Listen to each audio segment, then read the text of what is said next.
सत्संगत जी, प्यार से कहना जी। धन निरंकार जी। सत्संगत जी, क्या आपने कभी सोचा है कि जिस परमपिता परमेश्वर ने अर्जुन को रण के बीच साक्षात भगवान के दर्शन कराए, जिसने उंगली पर गोवर्धन पर्वत उठा लिया और जिसके एक इशारे पर पूरा ब्रह्मांड नाचता था, वो साक्षात भगवान श्री कृष्ण महाभारत का महायुद्ध जीतने के बाद एक मामूली से शिकारी के साधारण तीर से कैसे हार गए? क्या यह महज एक दुर्घटना थी या इसके पीछे छिपा था ब्रह्मांड का कोई नियम? सत्संग जी, महाभारत का युद्ध समाप्त हो चुका था। हर तरफ केवल सन्नाटा और कुरुक्षेत्र की मिट्टी में दबे शव थे। गांधारी अपने 100 पुत्रों के शव पर विलाप कर रही थी। जब भगवान कृष्ण गांधारी के पास पहुंचे तो सोकर क्रोध में डूबी उस मां ने ब्रह्मांड के नायक को एक भयंकर श्राप दे दिया। गांधारी ने कहा कि जिस तरह तुमने मेरे कुल का नाश करवाया है, ठीक उसी तरह आज से 36 वर्ष बाद तुम्हारे यदुवंश का भी आपस में लड़कर नाश हो जाएगा और तुम्हारी मृत्यु भी एक साधारण इंसान की तरह तड़पते हुए किसी सुनसान जंगल में होगी।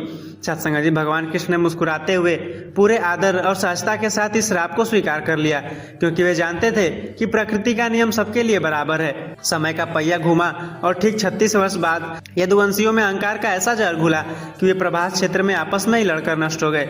अपने पूरे कुल को जड़ता देख दुखी मन से भगवान कृष्ण एक घने जंगल में चले गए और एक पीपल के पेड़ के नीचे योग मुद्रा में लेट गए। उन्होंने अपने दाहिने पैर को बाएं घुटने पर रखा था। तभी वह जरा नाम का एक गधा हिरण के शिकार की तलाश में भटक रहा था। झाड़ियों के पीछे से जब उसने देखा तो उसने भगवान कृष्ण का वह चमकता हुआ पैर एक हिरण की आंख जैसा टिमटिमाती हुई रोशनी की तरह दिखाई दिया। शिकारी ने बिना सोचे समझे अपना जहरीला तीर छोड़ दिया, जो कृष्ण के तलवे में जाकर लगा। जैसे ही शिकारी झाड़ियों को हटाकर अपने शिकार को उठाने आगे बढ़ा, उसके होश उड़ गए। वहां कोई हिरण नहीं था, बल्कि साक्षात चतुर्भुज नारायण लहूलुहान अवस्था में मुस्कुरा रहे थे। शिकारी थर-थर कांपने लगा और कृष्ण के चरणों में गिरकर रोने लगा कि हे प्रभु, मुझसे महापाप हो गया, मुझे नरक में भी जगह नहीं मिलेगी। तब इस त्रिलोकी के नाथ ने जो बात कही वह कर्म के सिद्धांत का सबसे बड़ा सबूत है। भगवान कृष्ण ने कहा, हे जरा तुम दुखी मत हो, यह कोई पाप नहीं है, बल्कि यह तो मेरे ही पिछले जन्म का हिसाब है जो आज चुकता हुआ है। तुम पूर्व जन्म में त्रेता युग के बाली थे और मैंने राम अवतार में पेड़ के पीछे छुपकर तुम्हें तीर मारा था। आज इस जन्म में तुमने पेड़ के पीछे से मुझे तीर मारा है। अब प्रकृति का न्याय पूरा हुआ है।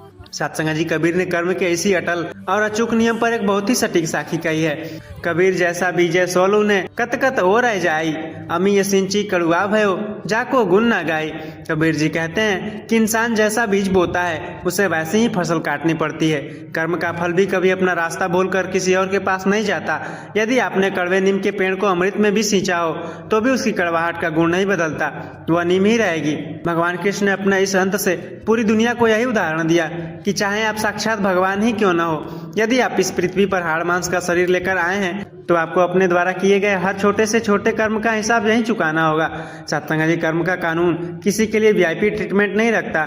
सत्संग जी, महान पाश्चात्य दार्शनिक और विद्वान वॉल्टेयर ने भी कहा कि हर इंसान उस हर अच्छे काम के लिए दोषी है जो उसने नहीं किया और हर उस कर्म का भागीदार है जो उसने अनजाने में भी संसार के ताने बाने में जोड़ा है। सत्संग जी, ब्रह्मांड का न्याय कभी सोता नहीं है, बच नहीं सकता कोई यहाँ अपने ही किए विधान से।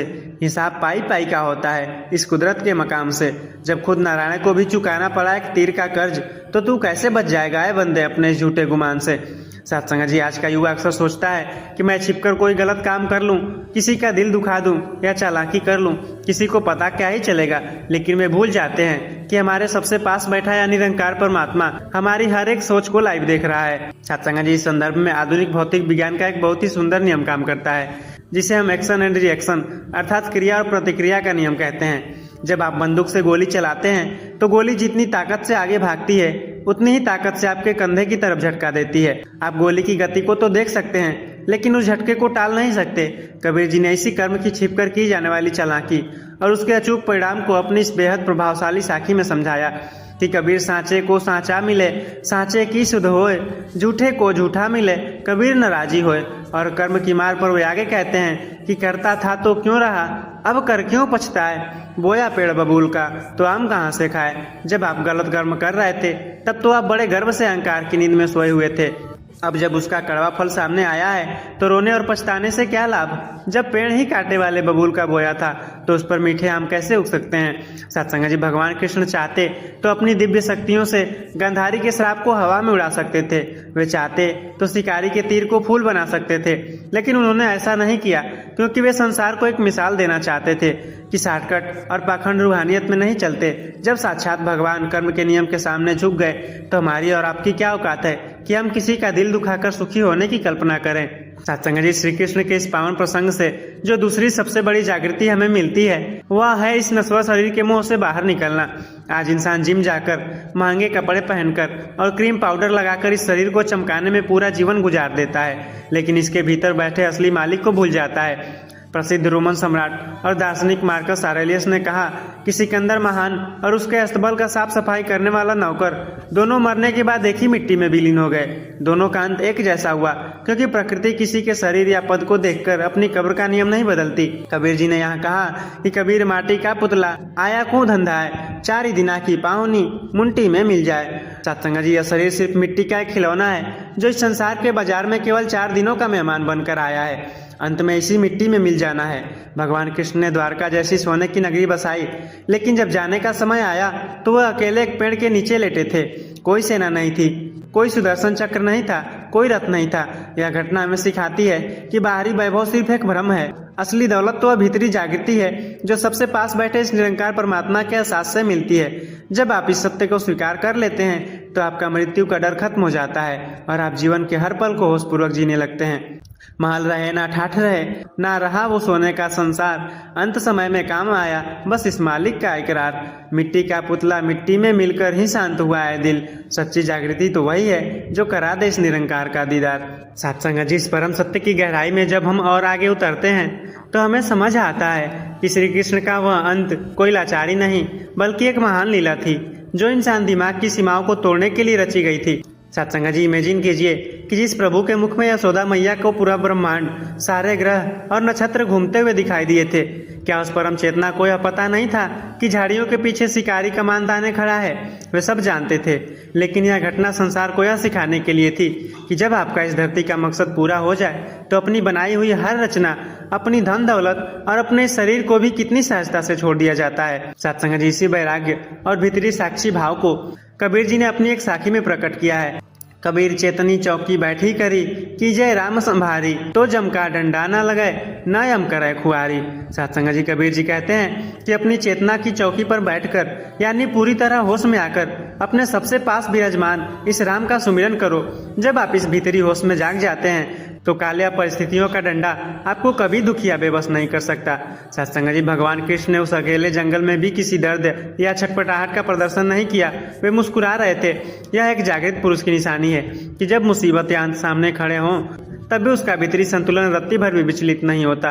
वे जानते थे कि शरीर तो मात्र एक वस्त्र है जो आज उतर रहा है, लेकिन इसके भीतर की दिव्य चेतना हमारे इस निरंकार में विलीन रहती है। सत्संग जी, महान जर्मन रहस्यवादी और दार्शनिक आर्थर शोपेनहावर ने कहा था कि मृत्यु केवल एक भ्रम है जो हमें लगता है कि सब कुछ खत्म हो गया है। जैसे सूर्य केवल हमारी आंखों से ओझल होता है पर वास्तव में कभी डूबता नहीं, वैसे ही चेतना केवल अपना माध्यम बदलती है, वह कभी नष्ट नहीं होती।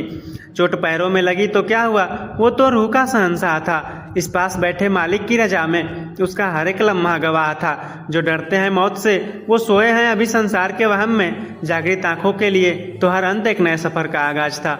सत्संग जी, आज का आधुनिक मनुष्य अक्सर सोचता है कि वह दूसरों को धोखा देकर, चालाकी से किसी का हक मारकर बहुत स्मार्ट बन गया है, लेकिन कृष्ण का यह प्रसंग चीख चीख कर कह रहा है कि इस ब्रह्मांड में एक कॉस्मिक लेजर यानी एक ऐसी बही खाता चल रहा है जहां आपके हर एक संकल्प और हर एक कर्म का कर्ज दर्ज होता जा रहा है। सत्संग जी, इसे हम आधुनिक अकाउंटिंग या बैंकिंग के उदाहरण से समझ सकते हैं। यदि आपने बैंक से कोई लोन लिया है तो चाहे बैंक का मैनेजर बदल जाए, चाहे आप अपनी लोकेशन बदल लें, लेकिन कंप्यूटर के सिस्टम में वह कर्ज तब तक खड़ा रहेगा जब तक आप उसकी आखिरी पाई चुका नहीं देते। त्रेता युग से द्वापर युग आ गया, भगवान का रूप राम से कृष्ण हो गया, लेकिन वह जो बाली की मृत्यु का एक कर्म ऋण था वह कुदरत के कंप्यूटर से डिलीट नहीं हुआ था। सत्संग जी, कबीर जी ने कर्म के इसी अटल खाते और उसकी मार पर एक अद्भुत साखी कही कि कबीर कागा का को धन है रे, कोयल का को दे, मीठे वचन सुनाई कर जग अपनों कर ले। और कर्म की गति पर वे आगे कहते हैं कि कबीर अंदेशा सो करे जो अनहोनी होए, होनी तो होकर रहे, अनहोनी नहीं कोई।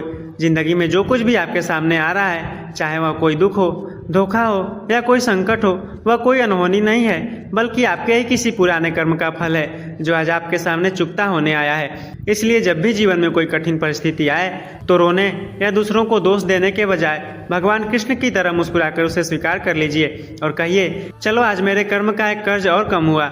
जब आप इस ऊंचे नजरिए से जीने लगते हैं तो शिकायतें खत्म हो जाती हैं और आपका मन सबसे पास बैठे इस निरंकार की शांति से पूरी तरह भर जाता है। सत्संग जी, आज के समय में जब किसी इंसान के पास थोड़ा सा पैसा, पावर या रुतबा आ जाता है तो वह तुरंत अहंकार से अंधा हो जाता है। वह सोचने लगता है कि अब मेरा कोई कुछ नहीं बिगाड़ सकता। लेकिन श्री कृष्ण का चरित्र हमें सिखाता है कि शक्तियाँ कितनी भी बड़ी क्यों ना हो, वे केवल एक निश्चित समय और उद्देश्य के लिए ही हमारे पास आती है। जब अर्जुन महाभारत का युद्ध जीतकर द्वारका लौटे थे और कृष्ण के जाने के बाद जब वे द्वारका की महिलाओं को सुरक्षित लेकर हस्तिनापुर जा रहे थे तो रास्ते में कुछ मामूली भीलों और लाठीधारी लुटेरों ने उन पर हमला कर दिया। वही अर्जुन जिन्होंने अकेले पूरे कुरुक्षेत्र को हिलाकर रख दिया था, उस दिन अपने गांडीव की कमान तक नहीं चढ़ा पाए। उनके सारे बाण और उनकी सारी शक्तियां उसी क्षण गायब हो गई। सत्संग जी, महान पाश्चात्य विद्वान फ्रेडरिक नीत्शे कहते हैं कि मनुष्य की सबसे बड़ी भूल यही है कि वह सोचता है कि जो शक्तियां उसके पास आज है वे उसकी अपनी हैं। वे शक्तियां केवल समय की अमानत हैं जो समय पूरा होते ही वापस छीन ली जाती है। कबीर जी ने यहाँ कहा कि कबीर गर्व न कीजिए, काल गहे कर केस, ना जानू कि तुम्हारी हैं क्या घर क्या परदेश। कबीर जी कहते हैं कि अपनी किसी भी सांसारिक ताकत या वस्तु पर कोई भी घमंड मत करो, क्योंकि समय ने तुम्हारे बालों को अपने हाथों में पकड़ रखा है। ना जाने वह तुम्हें किस मोड़ पर कब और कहाँ ढेर कर दे, चाहे तुम अपने घर में हो या परदेश में। सत्संग जी 89 में समागम का यह जागृति विषय हमें यही व्यवहारिक पाठ पढ़ाता है कि अपनी बाहरी ताकतों पर इतराने के बजाय उस परम शक्ति यानी इस निरंकार से नाता जोड़ो जो हमेशा स्थिर रहता है। जब आप इस सत्य को जान जाते हैं तो आपके भीतर से दूसरों को नीचा दिखाने की आदत खत्म हो जाती है और आप पूरी तरह सरल हो जाते हैं। सत्संग जी, इस पावन वैराग्य और रूहानी आनंद को संपूर्णता से प्रकट करती हुई एक दिव्य शायरी है कि शक्तियां भी हाथ जोड़कर खड़ी थी जिसके दरबार में, वो भी चुपचाप चला गया इस कुदरत के व्यापार में। ना कर गुरूर अपनी इस 4 दिनों की शान पर आए बंदे, सच्चा राजा तो वो है जो जाग गया इस निरंकार के प्यार में। सत्संग जी, इस अध्यात्म यात्रा के अगले पड़ाव पर जब हम गौर करते हैं तो भगवान कृष्ण के इस प्रसंग से एक और बेहद गहरा और क्रांतिकारी राज खुलता है, जिसे आज का युवा जस्टिस यानी पूर्ण न्याय कहता है। अक्सर जब हमारे साथ कुछ गलत होता है तो हम तुरंत चिल्लाने लगते हैं कि भगवान मेरे साथ ही ऐसा क्यों कर रहा है, दुनिया में इतने पापी घूम रहे हैं, उन्हें सजा क्यों नहीं मिलती। लेकिन कृष्ण का यह अंतिम अध्याय हमें सिखाता है कि संसार में कोई भी चीज रैंडम नहीं होती, हर घटना के पीछे एक अदृश्य नियम काम कर रहा होता है। कबीर जी ने कुदरत की इसी गुप्त न्याय विधान पर एक साखी कही कि कबीर साहिब का घर दूर है जैसे ही लंबी खजूर, चढ़े तो चाखे प्रेम रस, गिरे तो चकनाचूर। कबीर जी समझा रहे हैं कि इस परम सत्य और इसके न्याय के नियमों को समझना इतना आसान नहीं है। यह खजूर के उस ऊंचे पेड़ की तरह है जहां तक पहुंचने के लिए पूरी भीतरी जागृति चाहिए। जो इंसान सजग होकर इस ऊंचाई पर चढ़ जाता है वह तो ईश्वरीय प्रेम का आनंद चखता है, लेकिन जो अहंकार या अज्ञानता के कारण यहाँ से गिरता है वह सीधे धरातल पर आकर चकनाचूर हो जाता है। भगवान कृष्ण ने स्वयं को इस नियम से ऊपर नहीं रखा। उन्होंने दुनिया को दिखाया कि यदि उन्होंने त्रेता युग में बाली के साथ एक छलावा किया था, चाहे वो धर्म की स्थापना के लिए क्यों ना हो, तो द्वापर युग में उसका परिणाम भुगतने के लिए वे स्वयं आगे आए। यह कुदरत का वो तराजू है जो साक्षात नारायण का वजन भी पूरी ईमानदारी से तौलता है। गैलीलियो गैलीली ने कहा कि यह ब्रह्मांड एक ऐसी महान किताब है जो हमारे सामने खुली पड़ी है, लेकिन हम इसे तब तक नहीं पढ़ सकते जब तक हम इसकी भाषा और उन गणितीय प्रतीकों को नहीं सीख लेते जिसके द्वारा इसे लिखा गया है। और इसकी सबसे मूल भाषा है संतुलन। सत्संग जी, अदालत उसकी कड़क है, वहाँ कोई वकालत नहीं चलती कि ये कर्मों की लिखी स्याही कभी किसी रोने से नहीं बदलती। झुक गया वो जो मुस्कुराकर इस पास बैठे मालिक के फैसले पर, उसकी रूह फिर इस भवसागर के तूफानों में नहीं जलती। सत्संग जी, आज के सोशल मीडिया के दौर में लोग दूसरों के पोस्ट पर नफरत फैलाते हैं, गॉसिप करते हैं और सोचते हैं कि फेक आईडी के पीछे छुपकर वे सुरक्षित हैं, लेकिन वे भूल जाते हैं कि यह पूरी सृष्टि एक विशाल इको चैम्बर है जो एक बड़े आईने की तरह काम करती है। सत्संग जी से हम ध्वनि विज्ञान के एक बहुत ही साधारण उदाहरण से समझ सकते हैं। जब आप पहाड़ों के बीच जाकर जोर से चिल्लाते हैं कि मैं तुमसे नफरत करता हूँ, तो कुछ ही सेकंड के बाद चारों तरफ की पहाड़ियों से वही आवाज गूंजकर आपके पास लौटती है कि मैं तुमसे नफरत करता हूँ। इसके विपरीत यदि आप वहाँ प्यार और सम्मान भरे शब्द बोलेंगे तो प्रकृति आपको बदले में वही लौटाएगी। शिकारी का वह तीर असल में त्रेता युग में राम की कमान से छूटे हुए तीर की ही एक गूंज था। सत्संग जी कबीर मनुआ तो एक है, भावे जहाँ लगाई, भावे गुरु की भक्ति करे, भावे विषय कमाई। और इसके परिणाम पर वे कहते हैं कि जा जैसी बुद्धि होई है, ताको तैसे सूझ, कोयल कागन एक है, कहो रे पंडित बूझ। यह मन सिर्फ एक ही है, अब यह पूरी तरह आपकी चॉइस है कि आप इसे सबसे पास बैठे इस गुरु की भक्ति और परोपकार में लगाते हैं या फिर संसार की नफरत और चालाकी में बर्बाद करते हैं। जैसी आपकी बुद्धि होगी वैसे ही आपकी दुनिया दिखाई देगी। 79वें समागम का यह जागृति विषय हमें यही याद दिला रहा है कि रोज सुबह जब आप घर से बाहर निकलें तो अपने मन में यह पक्का संकल्प लेकर निकलें कि मुझे आज किसी का दिल नहीं दुखाना है। जब आप दुनिया को प्यार, दया और सहनशीलता देना शुरू करेंगे तो पलटकर आपकी जिंदगी में भी वही दिव्य सुख लौट कर आएगा, क्योंकि कुदरत अपना कोई हिसाब अधूरा नहीं रखती। श्री कृष्ण के इस पावन प्रसंग का जो सबसे आखिरी और सबसे गहरा व्यवहारिक निचोड़ है वह है डिटैचमेंट यानी अनासक्ति। आज इंसान जिन चीजों को मेरा मेरा कहकर छाती से लगाकर बैठता है, अंत समय में वे सब यहीं पड़ी रह जाती है। जब एक राजा मरता है तो उसके करोड़ों की संपत्ति, उसके महल, उसके नौकर चाकर वही महल के बाहर खड़े रह जाते हैं। शमशान की भूमि तक केवल उसका यह बेजान शरीर जाता है। भगवान कृष्ण ने अपनी इसी अंतिम लीला से पूरी मानव जाति को जगाया कि जब इस दुनिया से विदा होने का वक्त आए तो मन में किसी भी वस्तु, पद या व्यक्ति का मोह नहीं होना चाहिए। वे पूरी तरह अकेले, शांत और मुक्त होकर गए। कबीर जब हम पैदा भये, जग हंसे हम रोए, ऐसी करनी करी चलो, हम हंसे जग रोए। जब हम इस संसार में आए थे तब पूरी दुनिया मुस्कुरा रही थी और हम रो रहे थे, लेकिन अपने जीवन को सबसे पास बैठे इस निरंकार परमात्मा के ज्ञान से ऐसा जागृत कर लो कि सतगुरु बाबा हरदेव सिंह जी महाराज जी की विचारधारा के अनुसार समाज की ऐसी निस्वार्थ सेवा कर लो कि जब तुम्हारे जाने का समय आए तो तुम्हारा मन शांत और मुस्कुराता हुआ हो और यह दुनिया तुम्हारे परोपकार को याद करके रोए। यही इस 79वें निरंकारी संत समागम का असली संदेश है। समालखा की यह पावन धरती हमें इसी दिखावे की नींद से जगाकर उस शाश्वत मार्ग पर चलना सिखाती है जहाँ जीवन भी एक उत्सव बन जाता है और अंत भी एक पावन विलीनता बन जाती है। ना कोई सिकंदर रहा यहाँ, ना कोई फकीर छूटा है, इस संसार का हर एक धागा एक ना एक दिन टूटा है। जाग गया जो समय रहते इस पास बैठे मालिक की ओट में, उसी ने उस जीवन के असली खजाने को लूटा है। सत्संग जी जैसे ही कृष्ण को तीर लगा, उन्होंने अपने सारथी दारू के जरिए हस्तिनापुर संदेश भिजवाया। जब तक अर्जुन बदहवास हालत में उस घने जंगल में पहुंचे तब तक बहुत देर हो चुकी थी। अर्जुन ने देखा कि इस महाबाहु कृष्ण के रथ पर बैठकर उन्होंने महाभारत का युद्ध जीता था, वह एक साधारण पेड़ के नीचे लहलुहान पड़े थे।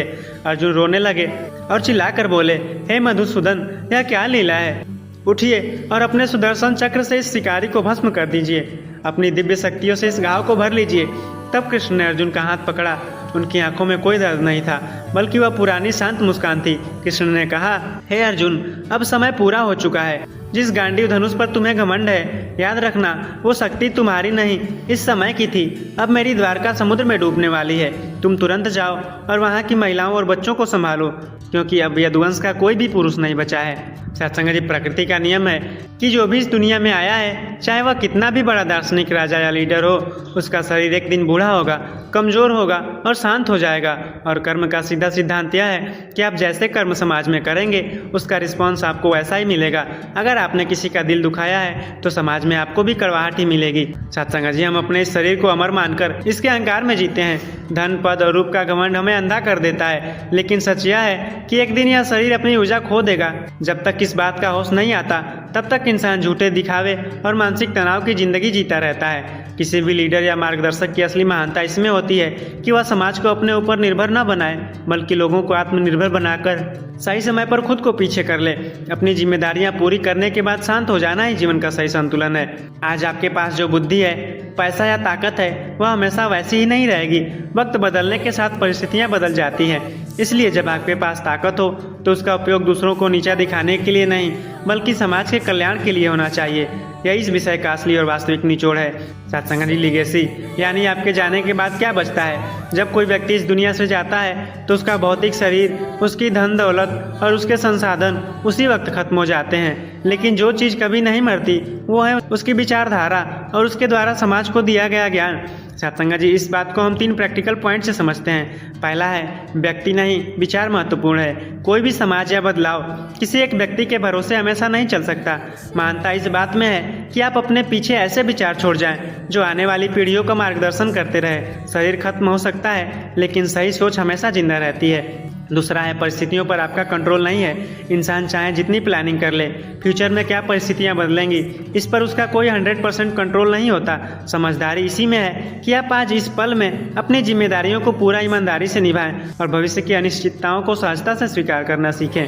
सत्संग जी, भीतरी शांति ही असली अचीवमेंट है। दुनिया की अंधी दौड़ में भागते हुए हम अक्सर बाहर की चीज़ें बटोरने में लगे रहते हैं, लेकिन जीवन के आखिरी पड़ाव पर केवल वही इंसान रह पाता है जिसने भीतर से खुद को संतुलित कर लिया हो और जिसके मन में किसी बात का पछतावा ना हो। यही जीवन का वो सीधा और सच्चा सच है जो बिना किसी दिखावे या आडंबर के हमें होश में जीना सिखाता है। सत्संग जी, यह जीवन पूरी तरह नश्वर है। कोई भी पद प्रतिष्ठा, धन दौलत या शारीरिक ताकत हमेशा के लिए नहीं टिकती। असली जागृति और समझदारी इसी बात में है कि हम इस दिखावे और अहंकार की नींद से बाहर निकलें, अपने आज के इस पल की जिम्मेदारियों को पूरी ईमानदारी से निभाएं और सबसे पास बैठे इस निरंकार परमात्मा की ओट लेकर मन को हमेशा शांत और संतुलित रखें। व्यक्ति और परिस्थितियां बदलती रहेंगी, लेकिन जो भीतरी सुकून इस सत्य से जुड़कर मिलता है वही अस्थायी है। सत्संग जी, इस रूहानी और व्यवहारिक सिलसिले को अब यहीं पूरे आदर के साथ विराम करते हैं। तो सत्संग जी, मिलते हैं आगे किसी नए टॉपिक पर। तब तक के लिए अपना ख्याल रखिए, खुश रहिए, मस्त रहिए और सतगुरु की रजा में रहिए। सत्संग जी, प्यार से कहना जी। धन्य निरंकार जी।